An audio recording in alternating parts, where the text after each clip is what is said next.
Excellent. I'll just start by a quick introduction of the company. Barrier Cable Systems. We do mostly cable barriers for vehicular restraining garages, but it's a technology that's had many common things with post tensioning. So we also are involved with post tensioning as post tensioning used for strengthening applications like additional post tensioning, external post tensioning that we can use in buildings, and also some small bridge post tensioning that we do. It's a minor part of the overall picture. Building post tensionings, these are a lot of products that you guys get involved either in repairs or alterations. Like you can see here on the right side of the screen is a private stairwell in the post-tension building. So all the work to go and open and detension and place new anchors and restress around before we can cut the opening for the new stair to come. So all these alterations in post-tensioning systems, we do probably 3-4 projects every year. A lot of that happening in DC.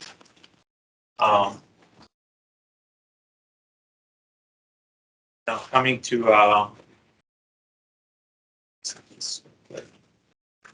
the subject of today is vehicle restraints. Just an illustration of what we're trying to avoid. So this is what happens. This is what happens. When a car hits the barrier and the barrier is not able to do the job it's meant to, then you go over, and there's quite a few of these happening. Here, you'll see some of the other slides. Luckily, this time the person was not hurt, just the car destroyed. But those accidents, imagine from a 5th, 6th level, this can be very brutal. So we call ourselves Barrier Cable Systems because you have to look at things as a system, especially from the structure point of view. You can have the right type of cables, you have the right type of hardware, but if you're not have the right type of connection to the structure, or the structure is not able to take the reactions from the cable system, then the cable is going to fail. So you really have to look at the system as a whole. And that's our approach when we do new projects. We not only supply an entire cable system at the hardware, we take care in-house of the engineering of all the intermediate supports, the post, their connection, the end post if needed, or embeds that go into columns, and we'll give the engineer of record, if it's you guys designing a new building, all the reactions on the ends, so you can verify that the column is able to take it. And then if the column is not able to take it, then we probably work with you to find an alternate means of anchoring, ways to try to lower the loads. But it has to be looked at as a system. So what we're trying to achieve here is compliance with the code requirements for vehicle restraint. In garages, most of the time, it's also combined with pedestrian fall protection. So you have most of the time a dual aspect of the barriers. So the nice thing from our perspective on barriers is the lightness of the system, the efficiency of the use of the materials, also the fact that they're will stop a vehicle in a gentle way compared to hitting a reinforced concrete wall. So when talking about efficiency, the cost is per linear foot is the lowest compared to any other solution. The weight, we're talking about 6 pounds per foot compared to 240 pounds per foot for a 6-inch, 42-inch tall concrete parapet wall. So it's radically lighter. There's probably less steel in the barrier than there is in the rebar that goes into that concrete wall. It also creates open structures. If you work with architects on garages, there is an openness criteria of the ratio of the outside to the surface that tells them when you have to use mechanical ventilation. Um, if the garage is not naturally ventilated, then you have to put ventilation into the garage, and those systems can be extremely expensive. We're talking about, ventilation ducts, probably adding $1 million to the garage, plus all the energy that those systems are going to consume over the lifetime, and all the maintenance that's going to go into those. So creating open structures, helps a lot. Um, um, on some locations, and Montgomery County is one of them, if the firefighters have access to the outside, uh, through the cables on various garages we did here, they will waive the requirement for sprinklers. So that's another system that goes away, with its initial cost, its maintenance, and all that, because the firefighters rather attack the fire from the outside without getting into the building during the fire. They don't expose themselves to the risk. So, on many structures, the architect can go to the fire department and get the sprinkler system laid down.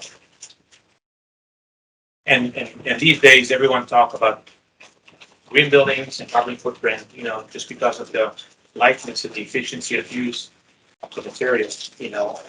We feel that we are really the greenest. The most of the steel that we use, on average, is about 90% recycled steel. So this is just an idea of cost per foot average, and these are just average numbers. Sometimes it can be 30, sometimes it can be 60. Depends of what makes more efficient the cable barriers. You use all the columns, you can slip through, minimize the amount of post and stuff that you have to use in the system. Barrier cables are better for long stretches. The cables are relatively cheap, although these days everything is double price, as far as steel. And the hardware is the part that's more expensive, and the labor. So if you can make a run 120 feet, 200 feet, 300 feet, the longest, the cheapest. If you do a bunch of short runs, then you have a lot of the termination hardware and a lot of the labor that goes into tensioning, back seating, all these operations. Cast in place are, around $70 a foot, and precast more expensive. Who knows why precast is more expensive per foot? It's most of the time because in precast garages, the spandrels have to go down to cover the T's. So most of the time, on a cast in place, you only go up from the deck. So you're talking about 42, 44 inches high. But on the precast, the spandrels always go down. So you have pretty much double the surface. So Recaster will tell you that's an unfair comparison.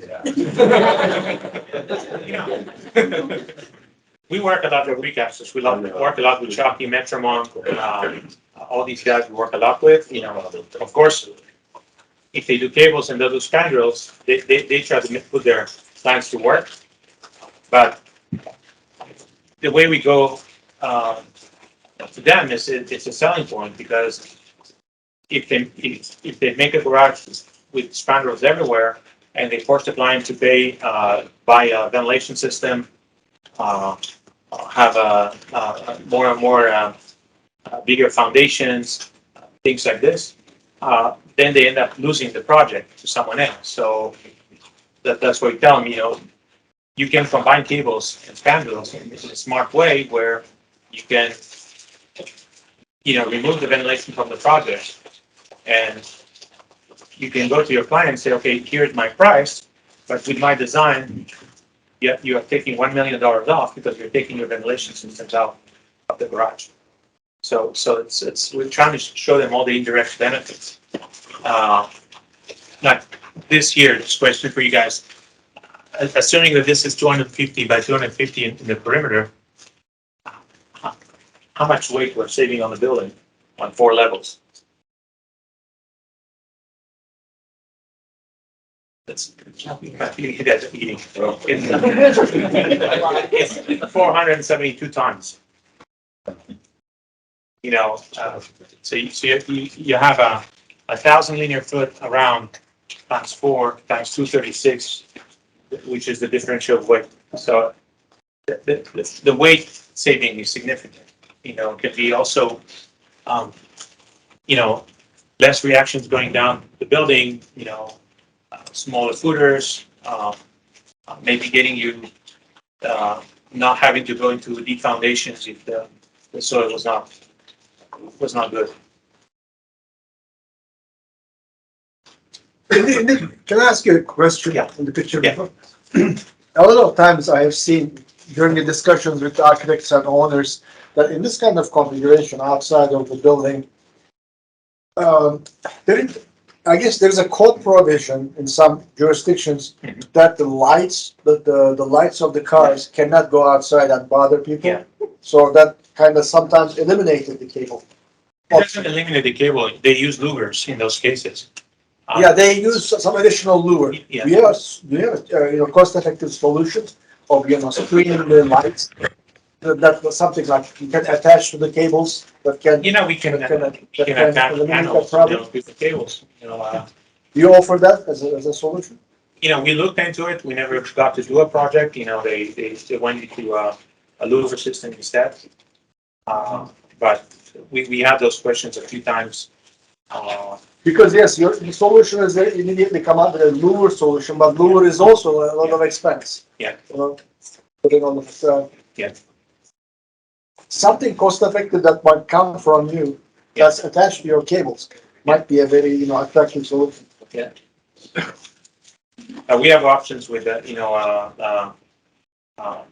different types of meshes, perforated panels, things like this that you can attach to the cable.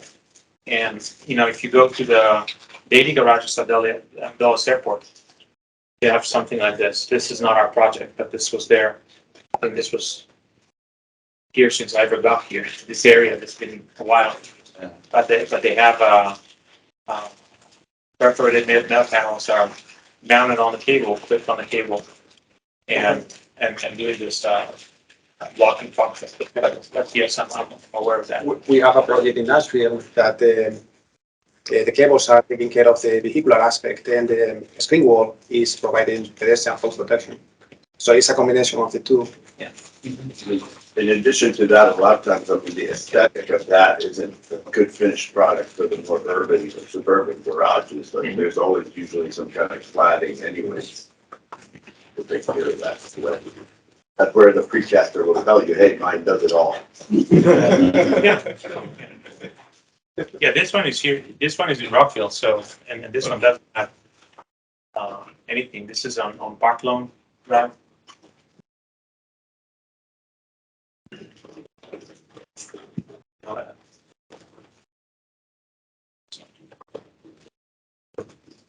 So basically, the requirement from the strength and the flexion point of view is resisting 6,000 pounds, which is what codes is 5,000 pound vehicle at 5 miles an hour. So we're really looking at accidental impacts. We're not looking at people, speeding down the ramp and then, trying to hit the barrier. So this is really to protect people from accidents.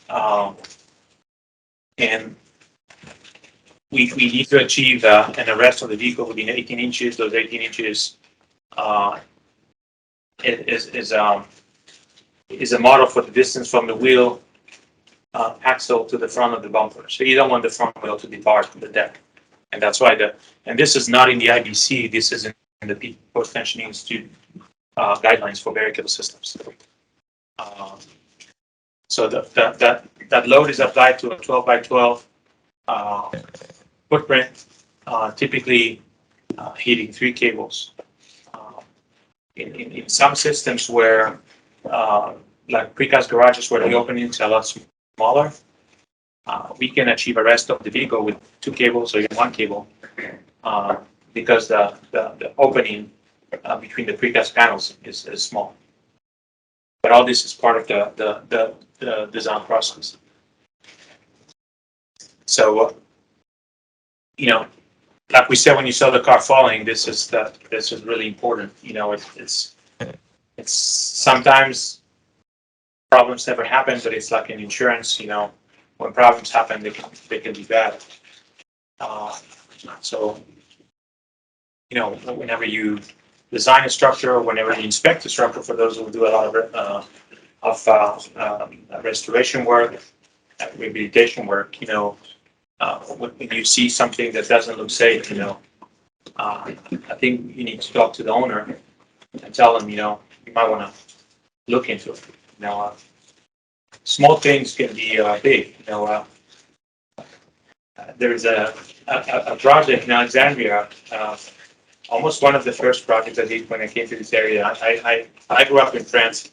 I came here about 20 years ago, and we were repairing a single tenon that broke in a parking garage in a condo in Alexandria, and an old lady tripped on the cable that broke off and came out of the slab and got $300,000 in damages from the condo because she had a concussion and I don't know what. So that $3,000 repairs that they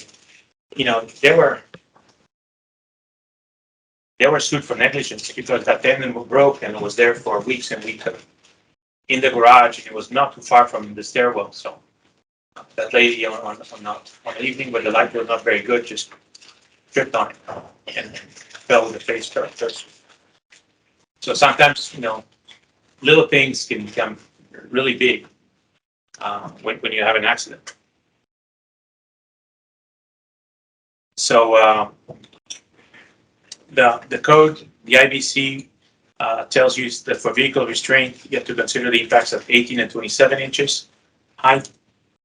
They want the barrier to have a minimum meters.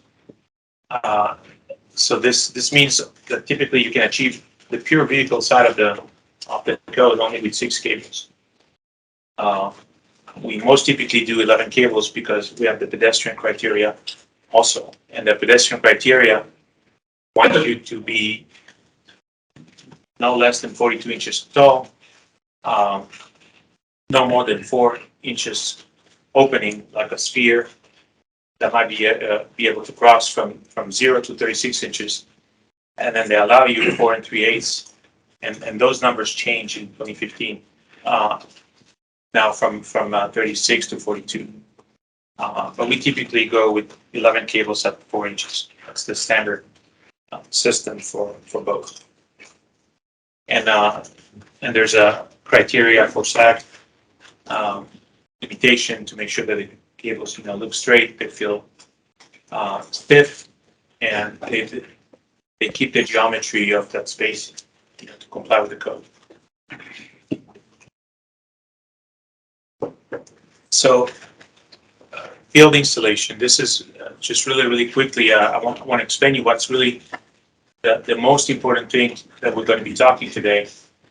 So when we install cables, we typically run the cable straight from the roll into the sleeves of the column, the post, and we go to the end, which is the dead end or the non-stressing end, and we'll run through the column, put the wedges, and go to the opposite side and backseat it.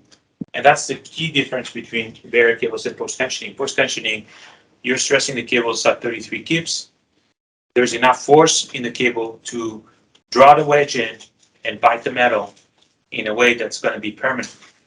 For our cables that we're stressing between 3 and 6, 7 kips at most, there is not enough force there for the wedge to bite the strand. So if you don't backseat it, at the first impact of the cable, it's going to slip through.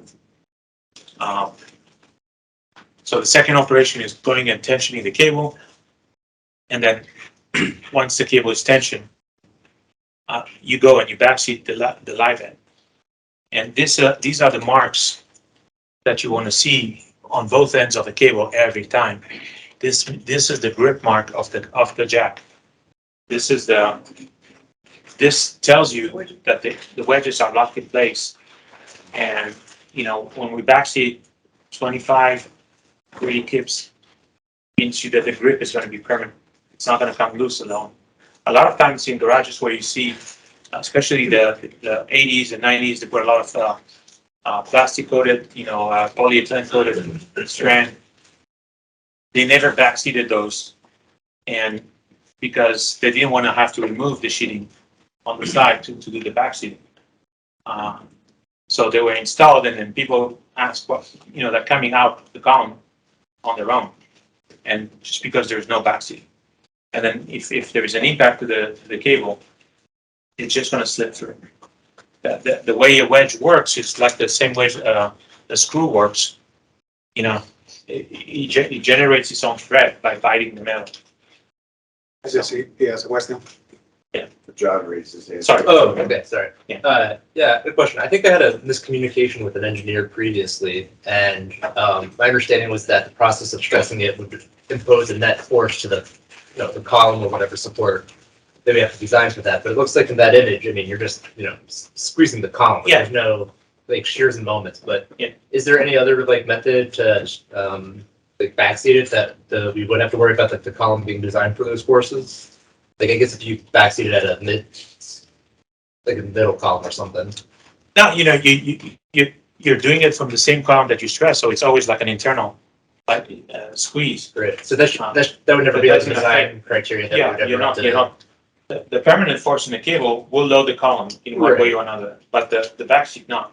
Yeah, I think I was a bit over conservative in that previous design because I considered that that tensioning force and what the column had to resist, but that wouldn't have to. And that's also a very common issue that we see when we give people the loads. We give them what's permanent and what happens in the next, when you get an impact. And people take the impact and try to design for that, like if this was happening every day of the year, all the time. Because you see a 11 kilo barrier is going to have, let's say, 33 keep permanent force total. But then when you have an impact, it's going to go to 60. And they take the 60 number and try to design the column for that. That 60 number is something that's going to happen if it ever happens for a few seconds, while you're getting, hit and retract. It's not something that you have to consider that as a permanent load. Right? Yeah. You see what I'm saying? Yeah, I mean, I guess that's a whole different separate theoretical discussion of doing dynamic loads versus static loads. But anyway, you answered my question. But also the reason we backseat also always this side and we don't try to backseat it from over tensioning over there is a safety consideration, because once in a while, if the wedge is not set up properly, when you backseat it, it's going to slip through. And if you're tensioning 100 feet of cable and this end is not secured and it gives away, that jack is going to fly 30, 40 feet. So your procedure is to backseat, elongate or stress it, and then backseat again, right? And in bearing cables, there is no need for calculations of elongations and friction. There's no friction, but per se, it's in the air. The whole elongation theory here has no meaning, because in a post-tension slab, once the guy is coming to stress and the cable is in the slab, you don't know. You need to make sure that this is not an added tendon that's only 50 feet. So the elongation gives you a lot of information on a post-tension slab, because you cannot see the cables in the slab anymore. But on a buried cable, if the cable is getting pinched to the column, you will see that it's loose on the other side. You really have a visual on everything. So, and if you try to stress and check the elongations, every run is going to have a different stressing value. When you do the backseating on the live end, you're losing about 3/8 of an inch of elongation. So our internal procedure is if you want to have 3 kips in the cable, we'll backseat it here on the dead end. We'll stretch to 3 kips plus 3/8 of elongation at the jack, and then we'll go to the backside and backseat. And we can put marks on the cable and measure, and you see how you come back. So once you elongated it an extra 3/8 of an inch, and then you took that off on the backside, you're back to 3,000 pounds. And you can apply this technique for a 30-foot run or a 300-foot run, and it works the same. Because, we're elastic, it's Hooke's law. You said you wouldn't backseat from a middle column, but I mean, like, let's say you had some installer, maybe like let's say from a competitor that wasn't as properly trained as you guys, right? Let's say, is there a chance that someone could like backseat it from a middle column or something? Like, or that the installers are pretty well trained to know that that's a horrible idea.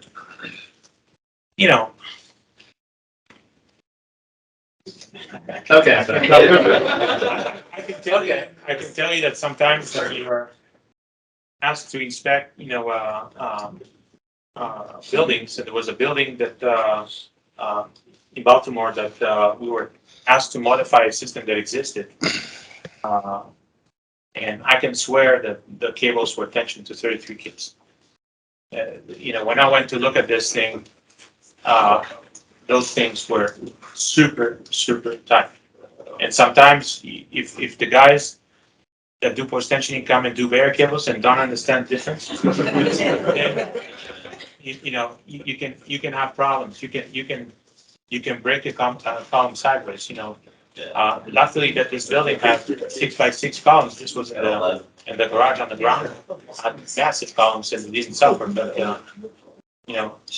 if someone doesn't know what he's doing, you can be damaged. Yeah.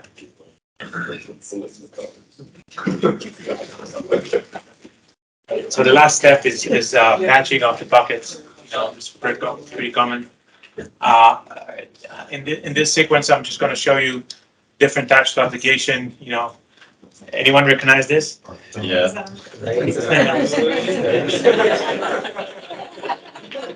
This is your building. This was phase one. This is when they were building this building here.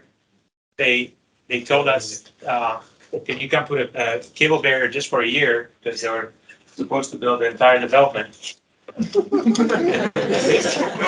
They stayed there for 8 years or 9 years until they built this building, and then that's Volker Pratt. They called us again and they say, okay, we're going to build a second building. Can you take your cables that were here, remove them, and reinstall them? And this in here, I think the first installation was 2008. Yeah. So 14 years ago. So these are temporary cables.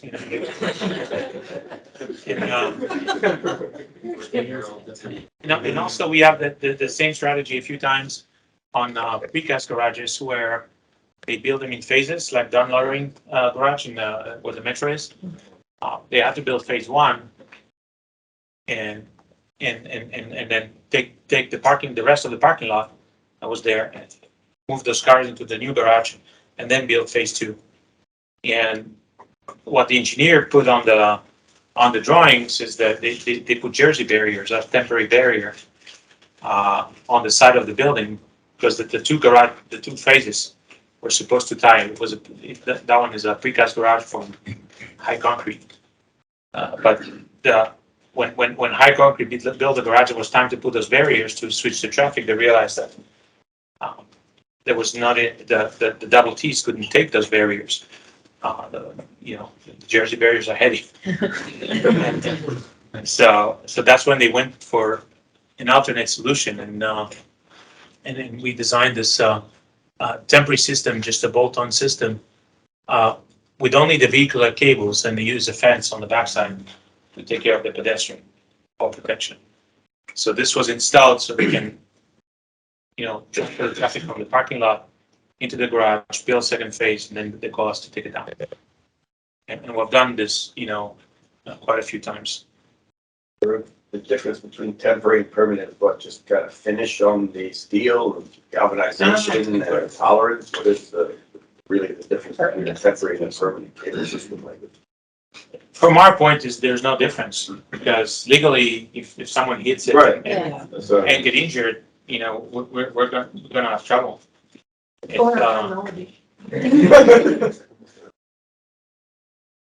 So I think the here on this was, some of it was galvanized, some of it was not,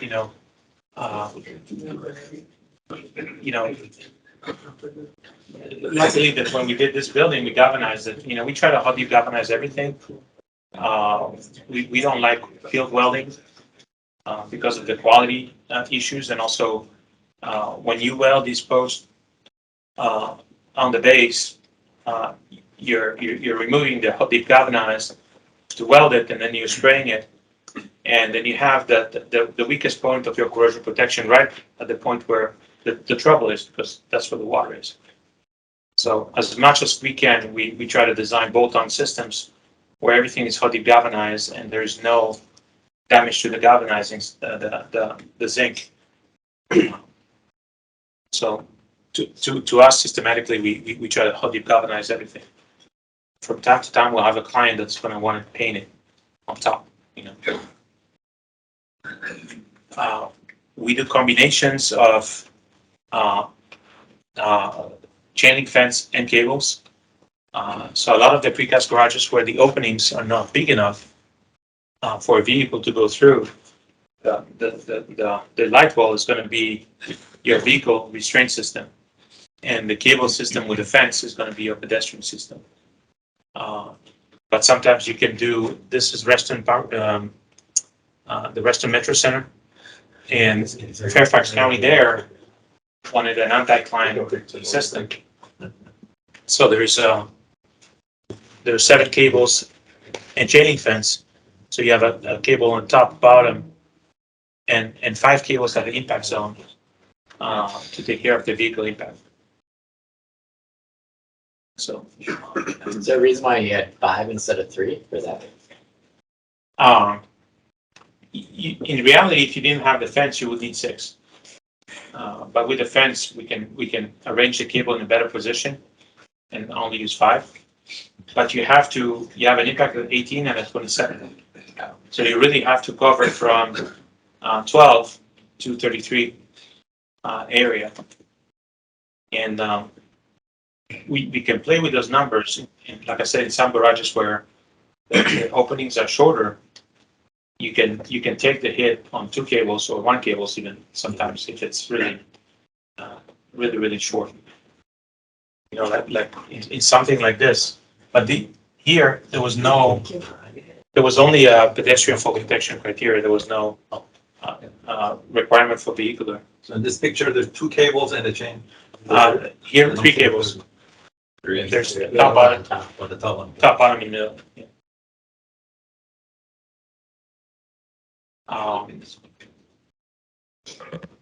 So perimeter cables on top, so it can be mounted on precast. I think this here is also here in Brockville. A lot of precast structures, some of them 11 cables, some of them are 3 cables and fence. In some jurisdictions, although the car cannot go through the light poles, there's still a requirement for cables to be vehicle ready, like Fairfax County. Because maybe motorcycle can fall, right? Yeah, that's the whole question. Is a motorcycle a vehicle or not? I would say if you have a sidecar, it's a vehicle.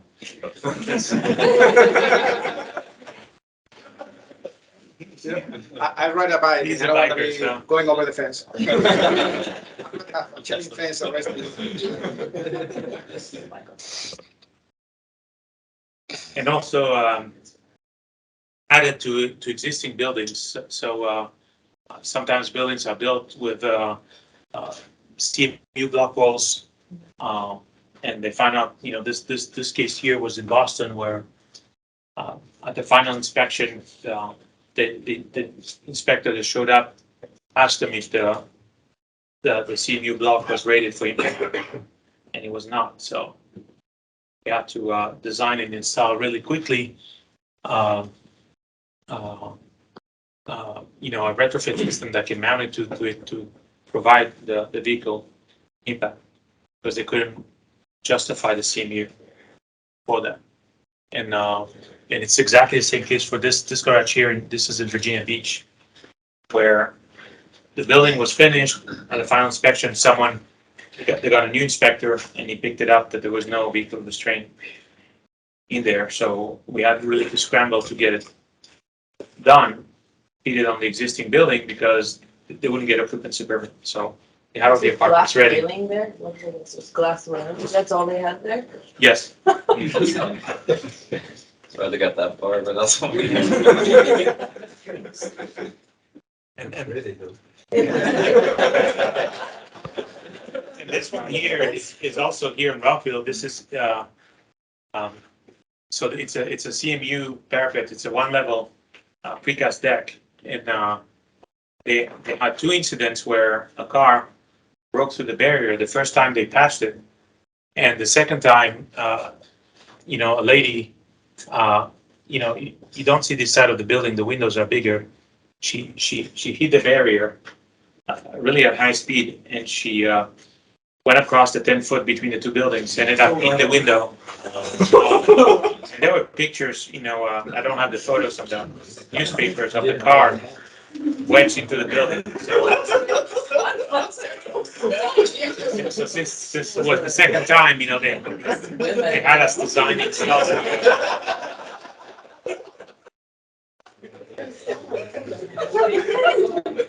I mean, apparently. would say that.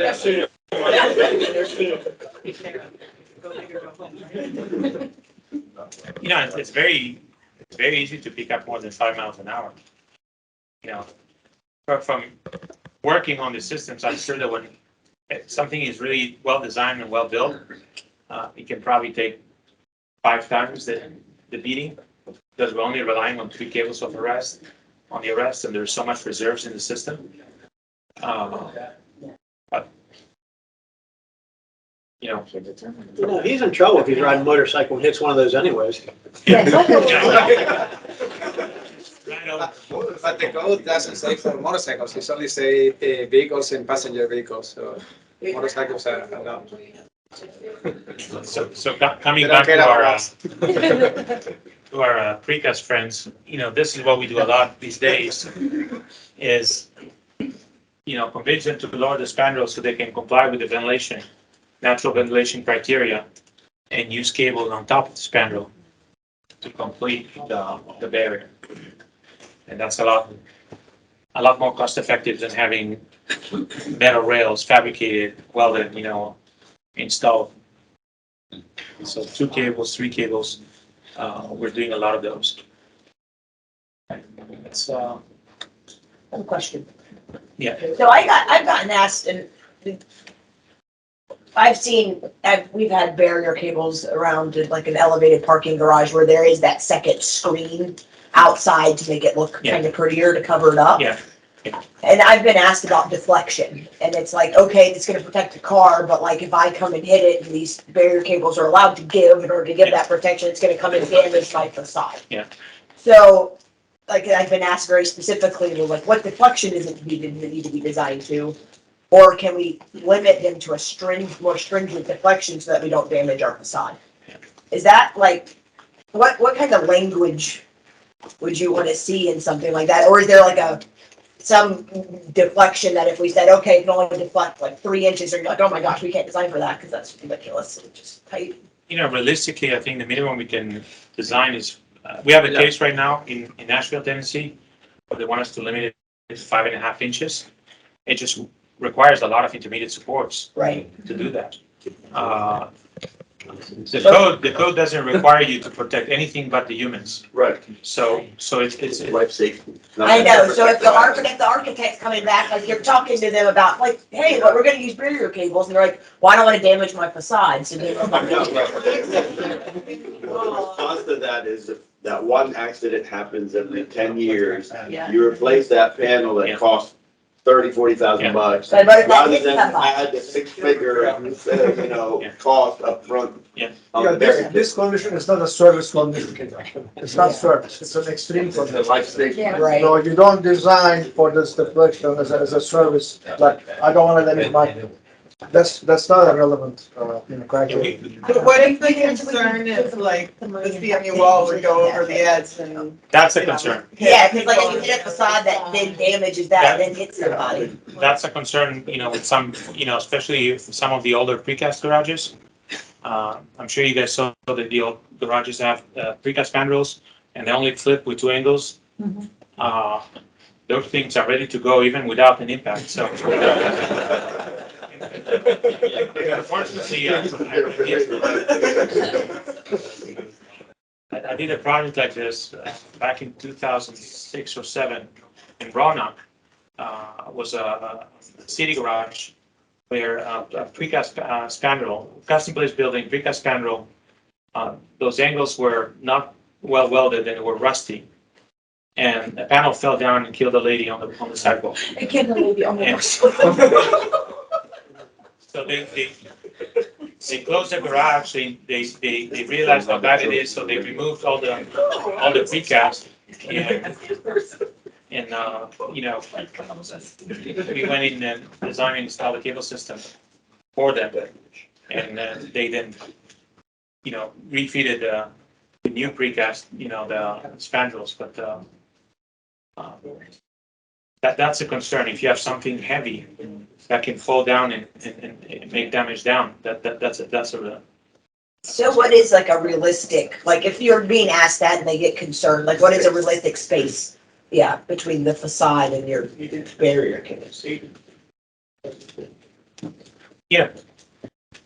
It's good if you give us more breathing space, so that there's deflection possible. It's up to 12 inches is fairly easy to do. Okay. When you go under 12 inches, then it requires a lot. But this is really more a decision of do I want to invest it now? Do I want to leave it for later? We got one garage that we did in Bethesda where the engineer asked us to in line with the ramps. They wanted to have a deflection criteria that was extremely low, so we had to pretty much double the post from what we would do normally in line with the ramps. Because if someone just get distracted, miss the turn, that's where he's gonna go. But where the sides of the parking where cars are parked, where typically just people go in and out, and it's not the ramps, they just went for the normal deflection. So it's a kind of risk assessment judgment to say, okay, if you're going to have a bad accident, that's where it's going to be, because you have the whole runway to take higher speeds. We got a question from the existing building, kind of the older existing building front. You mentioned the condo example on a single broken cable and barrier cable system fixing that. We always struggle when looking at older buildings with all the grandfathered in code when it comes to guardrails and rails versus, obviously railings and other things. There's been a lot of evolvements in the codes. We were talking about the 4-inch sphere code, I think. So for barrier cables, how often do you run into that kind of debate in your head to say, I can fix this as is, or I need to recommend an all new system because this is not meeting some of the current criteria? I guess it's just curiosity out of your experience, how often you've run into looking at something that's saying, you were mentioning the plastic sheath ones that aren't seated, and you kind of look at that whole system and go, this ought to just be completely redone. The cables like this. Yes. But yeah. I honestly systematically always recommend to upgrade to the newest code. The grandfathering part of it is maybe legal to the code, but there is a component of negligence in it, and that's where I'm feeling a lot of the judges go for, is that if you know that the code has evolved and you didn't upgrade it, and especially if there was one incident before, I don't know if you guys followed what happened in Skyline Towers, a few years ago. There's a baby that fell and died because the balconies are only 6 inches. That was compliant with the code. They had an accident 10 years ago, and that time they got it passed. But on that second accident, the judge said they were negligent because they knew that this can happen and they didn't do anything. So it's the code is one thing, is after what the judge is going to go for. And I think that if there is a problem and we know about it and we don't say anything, that's where your liability can be engaged.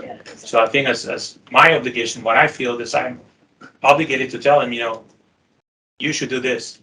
And that's why we write it. You should replace it, you should upgrade it, put it to code, so you're covered.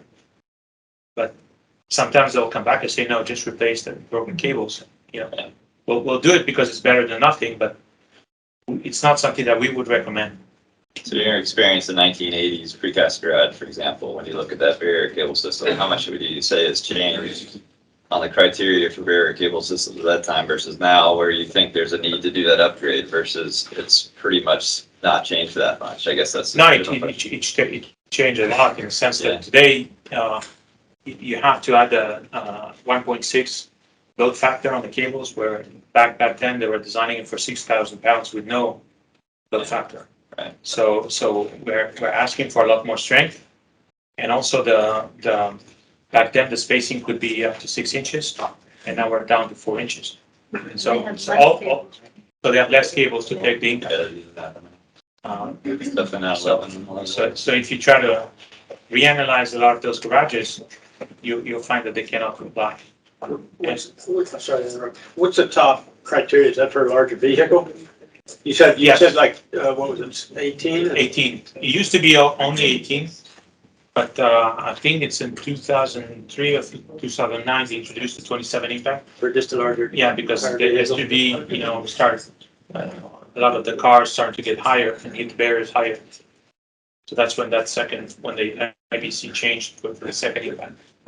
And it's at the same time where they added the load factor of 1.6 that you consider for strength, not for deflection, to make sure that you also have more capacity for those heavier vehicles. Curiosity question, do you have specific systems that you design for? Or like, for instance, I have a garage right now that has the Gravit system in it. Yeah. And they just need to, it's the new galvanized type and everything. It's a recent building. But a few of them on various levels are just like, they're just totally like, looks like maybe they weren't ever tensioned, they're just hanging. So they want to replace those. They were not backseated properly. Yeah, probably not backseated properly. So they came out. So is that, in general, Gravit wasn't very responsive when I tried to reach out to them and find out information about it and how to do everything. Is that something you would be able to like repair that system? Yeah. Okay. Yeah. So, go ahead, Ken. Up to you. Just a quick question. What is the nominal service life of your system? Typically it's 30 years plus. 30 years? Yeah. And you should need to service it or inspect it if it's well designed, well built, as long as there is no accident. If someone runs into it, you want to go and make sure that everything is, you don't need to design those things for repeated incidents. It's a life safety. So if it gets hit, you want to go out there and make sure that nothing is damaged beyond, so it's going to perform the second time if it needs to. If there is no incidents, do you do any maintenance? What is your maintenance? There's no. It doesn't need maintenance. Okay. All right. So, To add on basically something what Cindy just brought up, so I had a project in past. So for example, let's say out of your 11 cables, a couple of them are broken. Yes. Yeah, so I had this contractor, it was delegated out and the contractor just submitted a turnbuckle system. And they were just splicing it and they were claiming that by just the turnbuckle, we can reestablish the force. Is that even possible? The problem is not the force. The problem is that Can you get it that far? can you get it to hold the car when it gets impacted? Exactly. These are, all they do is trump the user. They make you feel like there's a safety there. There's not. So is that, so am I right to say that you cannot apply that unless you are, There is, as she was mentioned, a grab-it system. Yeah. That you're splicing it and then you are retensioning that cable. Yeah. But you can't just kind of put a Band-Aid on it, right? Is that, if somebody proposing. Yeah, Gravits is we have our own, Gravits we use a lot if it's well used. It works wonderfully, if it's backseated, you have to backseat it because it has a wedge anchoring. And also you have to use the proper all-thread grade behind it because sometimes they fail because they'll go to Home Depot and get the 3/4 inch grade 36, where if you look at the strength of the cable, a half inch to 270 KSI steel these days, you have a breaking load on the cable of 40 kips. So if you put an all-thread behind, that's only going to hold 10 kips. That's going to be your weak link, and that's what's going to fail. So we typically use grade E7 all-threads, with Gravits. I think for this system, and that's there's only a few companies that really do this in the whole country, and really know. There's a lot of people that go and try to find, repair it, with different solutions, but it doesn't mean that you get safety. And we want to work with you guys every time that you need to consult us. We don't charge engineers. So if you see a structure and you have a concern and you want us to look at pictures or you want us to come out, we'll come out and we'll give you our best advice. Our interest is that things get done the proper way. I guess to elaborate on it, because everyone might continue to focus on the title of the company and go, okay, if barrier cables isn't a solution, then I need to talk to somebody else. But I know I can give an example working with Baruch recently on a City of Rockville project. It was an old structural steel frame garage. Didn't work quite well when we asked you to analyze trying to use barrier cables because the deck's very thin. There was really no good way to kind of secure it. So you came up with a bollard and fence combination solution. So I just say, if you have any sort of barrier, not just cable, but barrier questions, I think Baruch's team is a really helpful, solution on what's going to be most cost effective. And it doesn't always end up being barrier cables themselves. It might be some other solution. No, absolutely. Absolutely. Sometimes on people want to add cables onto precast structures and it doesn't work because you're adding all this tension above. So the girder is seeing a negative moment, a huge moment that you're applying when you're entering if you are not able to enter to the columns. And we tell them, look, your girder is gonna get this extra moment that's not designed for it. You're probably gonna fail it. We are careful, because of my background in structural engineering, I'm trying to be careful not to do harm, when we try to recommend something. When we are working on the especially existing structures where we are dealing with existing columns. Yeah. Taking your reactions for the barrier cable at the ends. Yes. Is a challenge, big challenge in the existing structures. Yeah. So when we are specifying or working on an alternative barrier cable or tension cable alternative, is it okay if we can contact you and get some preliminary ideas on how much force? Yeah, we do. We can. On the columns? We have a little software that calculates the reactions and gives you a summary of permanent impact reaction on the end. So if you tell us, this is 120 feet long with a 24 feet base, and we can run the calculation and send you the results so you can see and compare options. Javier does it all the time. And this part of the things that we don't charge. We only, get paid if you do the work. Okay. And then we understand things are going to be bid, competitively because a lot of those projects are public, and it's part of the work. But the thing, what we want to make sure is we educate, the public, the engineers, the architects. So we try to take this, move this up, and try to prevent, this, from happening because, and Javier visited this garage. This is in Houston, Texas. Yeah, Austin, sorry. And the cables were not installed properly. And lucky for this guy, when he hit it, he was accelerating, and the cable entangled around the wheel, and the car is dangling from the steering cable. Oh, I was like, how'd you get that photo? I'm like, look at that eye. That's the video where you can see the guy coming out of the car, climbing over and jumping into the slip. Looks like he's coming out of it. Looks like he's coming out of it, not for sure. So that was just a cable that was. The cables, they didn't have any It's not backseated. Oh, no, It's like the rock, that's not. Yeah, that's. Yeah, it's a movie shot. Sorry. I'm almost scared. We have a, On the maintenance side, Yeah, the guy- what other pictures do you have with terrible stuff? I'm not ready for this. Leave that driver's eye class. I know, I already heard. Got it,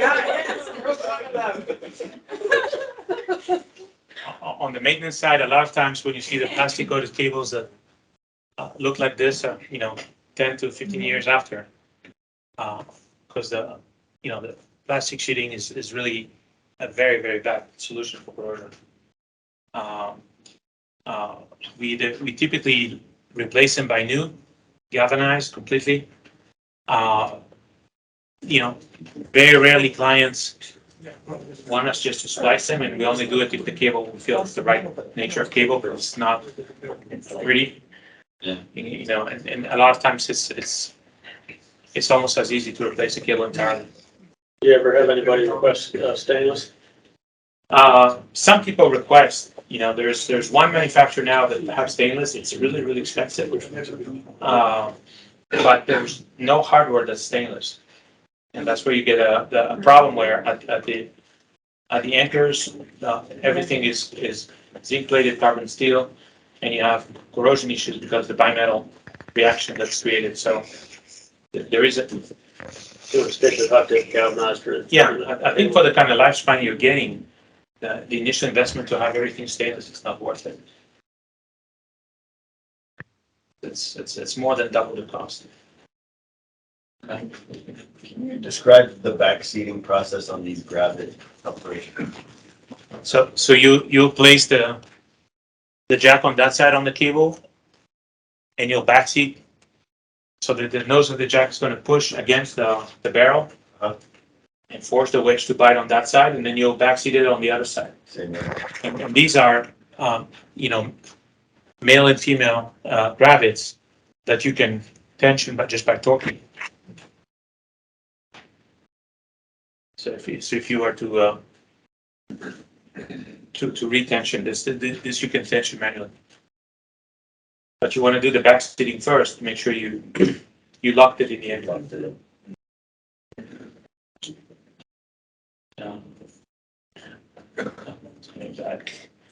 We have our own designs for hardware for repairs or maintenance, different types of CNC machine brackets, that you can reconnect the cables to connect. There's can be for multiple cables or like the single ones.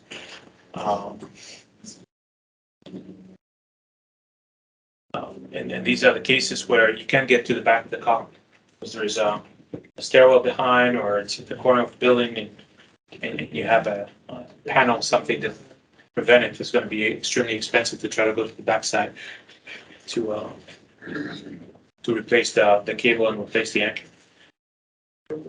When you're doing repairs, do you deal with any of the concrete as well? Like if the backing plate or the anchor plate is like embedded in the column? Yeah. So in order to release that and ship out everything, Yeah. do you guys do concrete too, or do you Yes. do someone else? Yes, we do. A lot of time we do on maintenance jobs, we work with pretty much most of the restoration people around here. But when it comes to bare cables, they just don't want to deal with it. If it's post-tensioning, they'll assist with the chipping, and they'll pour it back, and then we'll just come and splice and retension the cables. But typically on bare cables, they just don't want to get involved.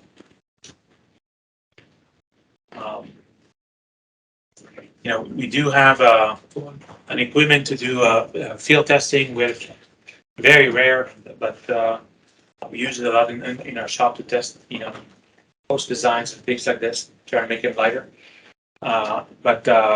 You know, a frame that allows you to apply the force to the cables directly and test in situ a cable barrier. And it's really striking how the math on the deflection works really well when you test it. Also have just acquired an equipment to measure in situ the tension of the cables. And again, never obsess about the tension. Go for the backseat, because that's really, if the tension is only going to tell you if you're going to arrest it within, the deflection of the calculation. For me, 1 inch more or less is not the problem. The problem is either the car stays on the deck or goes off the deck. And if you didn't backseat the cable, nothing is going to do it. What's your minimum go-to tension, like what's your recommended? Usually 3 kips. 3 kips, We went as low as 2 kips. just to get the slack out? Yeah.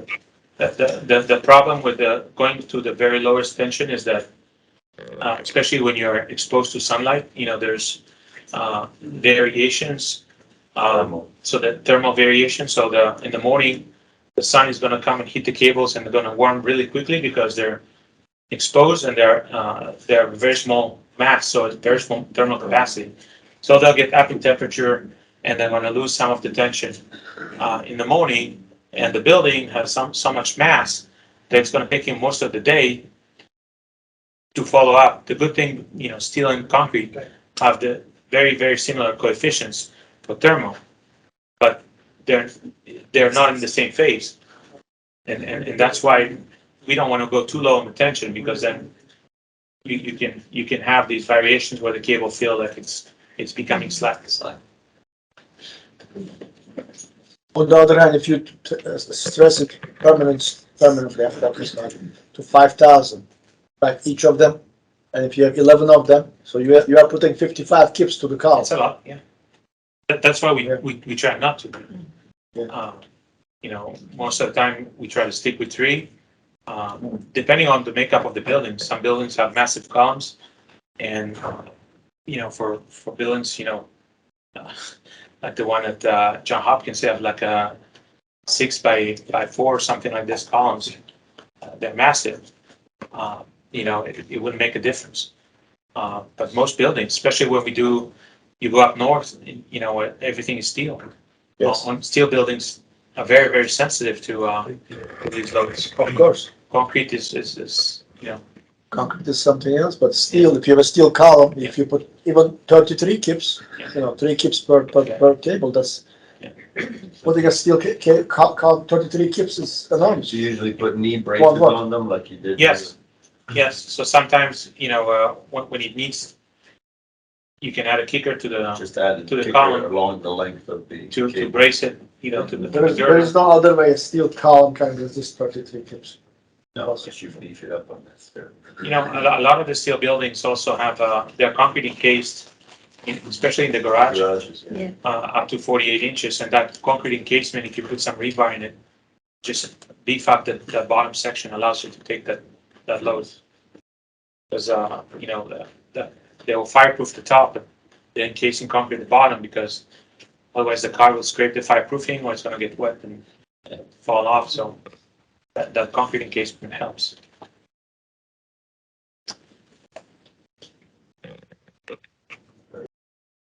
Yeah, very nice. Thanks so much, great. Yeah, yeah. Thank you. Yeah, thank Appreciate you. it. Thank you.